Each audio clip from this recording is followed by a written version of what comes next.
Shalom Bapak Ibu yang terkasih di dalam Tuhan. Puji Tuhan, hari ini kita bisa ketemu di dalam KUL, hari ini tanggal 14 Desember 2021. Sungguh sebuah anugerah yang besar buat saya secara pribadi, dan saya percaya ini juga sebuah anugerah buat kita semua, buat Bapak Ibu Saudara di rumah. Kalau hari ini kita bisa ketemu di dalam KUL, sekalipun masih ada di dalam keadaan terbatas pertemuan kita, yaitu kita masih bertemu secara online. Bapak Ibu yang terkasih di dalam Tuhan, hari ini kita akan mau belajar merenungkan firman Tuhan dengan tema yang layak di hadapan Allah. Dan izinkan hari ini saya boleh menyampaikan sedikit renungan malam hari ini di dalam KUL. Dan sebelum kita masuk ke dalam renungan firman Tuhan, kita mau siapkan hati kita satukan hati kita di dalam doa. Kita minta pengurapan dan hikmat dari Tuhan, dan pengertian yang dari Tuhan, agar setiap firman yang Tuhan yang boleh kita dengar hari ini dapat bertumbuh di dalam hidup kita, dalam hati kita bertumbuh, berbuah, dan menjadi kekuatan buat hidup kita. Amin. Yuk kita masuk di dalam doa, siapkan hati kita. Tuhan Yesus, terima kasih Tuhan. Kalau malam hari ini kami ada di dalam keadaan baik, sungguh ada sebuah anugerah Tuhan yang luar biasa. Kami percaya Tuhan hari ini karena pertolongan Tuhan. Bapa, malam hari ini kami mendengarkan firman Tuhan. Sedikit renungan apa yang mau kau sampaikan lewat hamba-Mu ini, Bapak. Beri hikmat hamba-Mu, Tuhan. Biar apa yang disampaikan oleh hamba-Mu ini bukan berasal dari pemikiran hamba-Mu, tapi berasal apa yang mau kau sampaikan untuk setiap anak-anak-Mu. Urapi setiap kami yang mendengarkan firman Tuhan, juga urapi hamba-Mu, Bapak. Agar firman yang keluar ini boleh bertumbuh, berbuah, jatuh di tanah yang subur di hati kami, bertumbuh, berbuah dalam kehidupan kami. Terima kasih Tuhan, kami siap mendengar firman-Mu. Di dalam nama Tuhan Yesus, kami berucap syukur, haleluya. Amin. Bapak Ibu yang terkasih di dalam Tuhan, hari ini kita mau belajar firman Tuhan dengan tema di dalam Quran itu yang layak di hadapan Allah. Hari ini kita mau belajar dari apa yang ditulis oleh Rasul Paulus kepada murid yang dikasihinya, seorang murid yang masih muda, ya, namanya Timotius. Kita baca dulu dari Timotius 2 ayat 15. Firman Tuhan bicara seperti ini. Usahakanlah supaya engkau layak di hadapan Allah, sebagai seorang pekerja yang tidak usah malu, yang berterus terang memberitakan perkataan kebenaran itu. Rasul Paulus di dalam suratnya kepada Timotius, ya, di dalam 2 Timotius 2 ayat 15 ini, kalau kita baca judul perikopnya bicara mengenai apa yang dituliskan Rasul Paulus kepada Timotius mengenai nasihat di dalam menghadapi pengajaran yang sesat. Dan saya percaya hari ini mengingatkan kita semua, kita sebagai anak-anak Tuhan, sama seperti apa yang dikatakan Rasul Paulus kepada Timotius yang muda di tengah-tengah pengajar-pengajar sesat, yang mungkin usianya lebih dewasa dari Timotius, mungkin lebih pandai bicara, tapi pengajarannya banyak membawa orang, menyesatkan orang, dan membuat orang menjadi kehilangan imannya kepada Tuhan. Bapak Ibu, apa yang dihadapi Timotius saat itu juga mungkin hampir sama dengan apa yang kita hadapi di zaman sekarang ini. Di zaman sekarang ini kita mungkin tidak berhadapan dengan pengajar-pengajar sesat secara fisik, tetapi hari ini di dunia digital kita bisa melihat banyak informasi yang bisa kita dapatkan. Kadang berita-berita bohong, ya. Di zaman sekarang ini kita bisa mendengar dan melihat berbagai pengajaran, ya, berbagai pendapat orang mengenai firman Tuhan. Tetapi apa yang dituliskan Rasul Paulus kepada Timotius ini mengingatkan kita semua bahwa kita semua adalah seorang pekerja. Ya, dari 2 Timotius 2 ayat 15 firman Tuhan berkata, usahakanlah supaya engkau layak di hadapan Allah sebagai seorang pengerja. Bapak Ibu, seorang pengerja bukan berarti seorang pendeta, atau bukan berarti seorang aktivis di dalam gereja, bukan berarti seorang diaken, seorang yang terlibat di dalam gereja. Setiap kita anak-anak Tuhan, ketika kita menjadi Tuhan, menjadi percaya kepada Tuhan sebagai Tuhan dan Juru Selamat, kepada Yesus sebagai Tuhan dan Juru Selamat, kita punya tanggung jawab yang sama seperti seorang pekerja. Ya, kita punya tanggung jawab yang sama menjadi pekerjaannya Tuhan. Dan tugas kita salah satunya adalah yang kita tahu, yang Tuhan tulis di dalam Matius 28 ayat 18 sampai 20 mengenai amanat agung. Ya.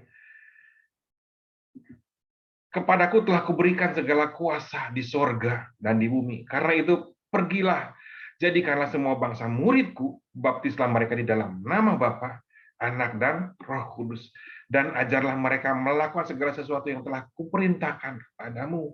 Dan ketahuilah, aku akan menyertai kamu senantiasa sampai kepada akhir zaman. Bapak Ibu, ketika kita jadi anak Tuhan, ketika kita menerima percaya kepada Tuhan Yesus sebagai Tuhan dan Juru Selamat, sebenarnya kita jadi pekerjanya Allah. Ya, kita salah satunya apa? Kita diberi tugas untuk tetap memberitakan Injil, memberitakan firman Tuhan kemanapun kita berada. Itu bukan tugasnya hamba Tuhan, bukan tugasnya aktivis gereja, tetapi tugas setiap kita anak-anak Tuhan yang sudah menerima Tuhan sebagai Tuhan dan Juru Selamat, sebagai Tuhan dan Juru Selamat pribadi kita. Amin. Rasul Paulus di dalam 2 Timotius 2 ayat 15 tadi bilang, usahakanlah supaya engkau layak di hadapan Allah sebagai seorang pekerja. Artinya apa? Kita sebagai anak-anak Tuhan, sebagai orang yang sudah percaya kepada Tuhan, kita adalah pekerjanya Tuhan. Dan Rasul Paulus mengingatkan kepada Timotius dan kepada kita supaya kita juga bukan jadi seorang pekerja yang biasa, tapi seorang yang layak di hadapan Allah. Ya, saya percaya ini mengingatkan kita. Rasul Paulus mengingatkan kepada Timotius ya, yang muda di tengah pengajar-pengajar sesat yang mungkin lebih dewasa, lebih pandai bicara. Mengingatkan kepada kita juga bahwa kita, apapun latar belakang kita, sekalipun kita mungkin kita nggak bisa, Tuhan saya tidak bisa memberitakan firman Tuhan, tapi saya percaya ketika kita punya keinginan, Tuhan akan buka jalan, ya Tuhan akan buka jalan supaya kita jadi seorang pekerja yang layak di hadapan Tuhan. Ya, karena tugas seorang pekerja apa tuh firman tadi? Kita wajib memberitakan Injil Tuhan. Ya. Usahakanlah supaya engkau layak di hadapan Allah sebagai seorang pekerja yang tidak usah malu, yang berterus terang memberitakan perkataan kebenaran itu. Ya. Rasul Paulus mengingatkan kepada Timotius ya, supaya dia juga kepada kita supaya yang pertama kita harus memberitakan Injil. Yang kedua, nggak usah malu, berterus terang memberitakan Injil kebenaran firman Tuhan. Jadi anak Tuhan kita nggak usah malu, tidak usah menyembunyikan seringkali kebenaran yang kita miliki. Ya, jangan sampai kita di tengah-tengah lingkungan yang tidak benar kita bilang saya enggak, atau kita menyatakan pernyataan sesuatu yang salah diperkatakan benar demi supaya kita bisa diterima di lingkungan kita. Ya. Saya percaya kebenaran kita tuh adalah kasih. Jangan sembunyikan iman kekristenan kebenaran yang kita miliki, yang kita tahu pada lingkungan kita. Nggak usah malu, karena Tuhan nggak pernah mempermalukan kita. Ya. Kasih yang Tuhan tunjukkan tuh nggak akan mungkin membuat malu hidup kita. Ya. Salah satu hal yang paling gampang, ya, saya mau kasih tahu tip bagaimana kita memberitakan kebenaran firman Tuhan di tengah lingkungan. Mungkin kita nggak bisa bicara firman Tuhan. Kita bisa bicara mengenai sesuatu yang kita alami dalam hidup kita. Ya, kalau saya di kantor kadang bicara mengenai suami istri, ya, mengenai bagaimana hukum kita sebagai anak-anak Tuhan. Istri harus menghormati suami, suami harus mengasihi istri. Orang tua tidak boleh menyakiti hati anak-anak. Anak-anak harus menghormati orang tua. Ya, kita bisa bicara kepada mereka yang mungkin belum mengenal Tuhan. Ini yang kita punyai seperti itu, agar mereka boleh tertarik lebih dalam. Lukas 11 ayat 33 firman Tuhan, tidak seorang pun menyalakan pelita lalu meletakkannya di kolong rumah atau di bawah gantang, melainkan di atas kaki Dian supaya semua orang yang masuk dapat melihat cahaya. Ya, Tuhan mau kalau kita sebagai cahaya terang kita diletakkan di atas kaki Dian. Tuhan mau supaya kebenaran kita dilihat banyak orang, menjadi saksi Kristus. Kita nggak pandai bicara, tapi sikap kita bisa menunjukkan bahwa kita anak-anak Tuhan. Bukan menjadi sama seperti mereka. Di tengah-tengah orang yang nggak benar, kita ikut berkata yang benar. Nggak benar. Di tengah-tengah orang yang kotor berkatanya, kita ikut berkata kotor supaya bisa diterima. Nggak boleh. Ya, kita sebagai anak-anak Tuhan, kita perlu jadi terang. Yang ditaruh di atas kaki Dia. Nggak usah malu. Yang kedua tadi, Rasul Paulus kepada Timotius bilang, pertama, jangan malu. Ya, berterus terang. Berterus terang memberitakan perkataan kebenaran. Yang kedua, Rasul Paulus mengatakan berbicara kepada Timotius bilang bahwa kita sebagai anak Tuhan kudu berterus terang menunjukkan kebenaran yang kita miliki. Ya. Bahkan di ayat selanjutnya kalau di mengenai nasihat pengajar-pengajar di tengah pengajar saat ini, Rasul Paulus bilang di ayat 16, tetapi hindarilah omongan yang kosong, yang tidak suci, yang hanya menambah kefasikan. Ayat 21 bilang, jika seorang menyucikan dirinya dari hal yang jahat, ia akan menjadikan perabot rumah yang mulia. Ia dikuduskan, dipandang tuannya, disediakan untuk setiap pekerjaan yang mulia. Bapak Ibu terkasih, yang kedua tadi pertama, kita harus memberitakan firman Tuhan supaya kita jadi seorang pekerja yang layak. Yang kedua, kita nggak usah malu di tengah-tengah lingkungan yang beda dengan kita tetap menunjukkan kebenaran firman Tuhan. Yang ketiga, kita harus berterus terang menunjukkan kebenaran kita. Bahkan tadi di firman Tuhan, tetapi hindarilah omongan kosong yang tidak suci, yang menambah kefasikan. Seorang yang menyucikan dirinya dari hal yang jahat, ia akan dijadikan perabot rumah yang mulia. Ya, di ayat-ayat sebelumnya, Rasul Paulus bilang bahwa kalau kita mau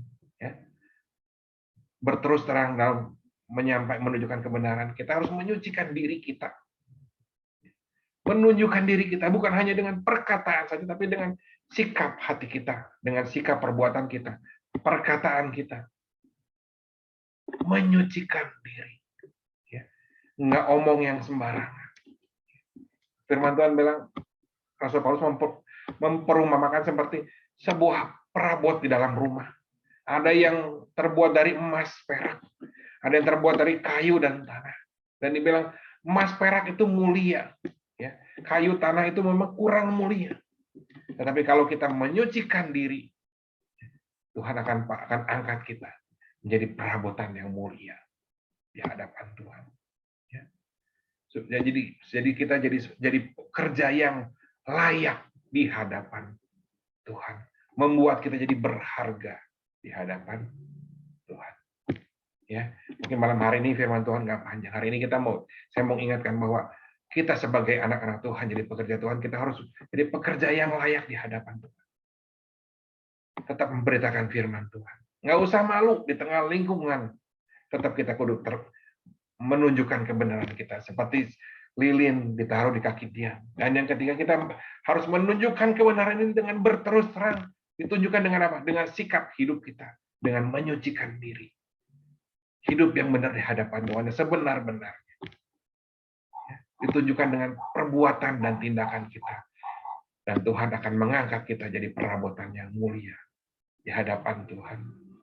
Ya, jadi kita berharga di mata Tuhan. Amin. Yuk kita tutup dalam doa. Tuhan Yesus, terima kasih untuk malam hari ini. Kami boleh mendengarkan firman Tuhan.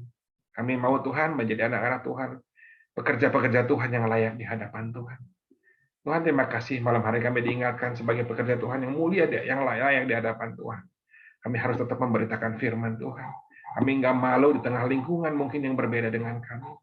Kami tetap berterus terang dengan menunjukkan sikap hidup kami, ya, kebenaran yang kami miliki dengan perbuatan kami, Bapak. Terima kasih Tuhan. Terima kasih, beri kami kekuatan untuk dapat melakukan semuanya ini, Bapak. Terima kasih Tuhan. Kami berdoa Tuhan buat anak-anak-Mu yang di dalam kul hari ini, Tuhan.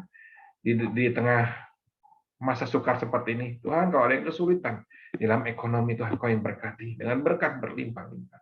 Kalau ada yang sakit, Tuhan, hamba-Mu tak berhenti berdoa, Bapak. Biarlah kesembuhan Tuhan terjadi menjamah setiap anak-anak-Mu yang sakit. Jadilah sembuh. Terima kesembuhan di dalam nama Tuhan Yesus. Percaya dengan iman-Mu bahwa Tuhan Yesus menyelamatkan kau, menyembuhkan kau. Terima kasih, terima kesembuhan. Hanya di dalam nama Tuhan Yesus kami berdoa mengucap syukur. Haleluya. Amin. Shalom. Sampai jumpa minggu depan. Tuhan Yesus memberkati. Minggu depan kita ada kul Natal. Tuhan Yesus memberkati. Shalom.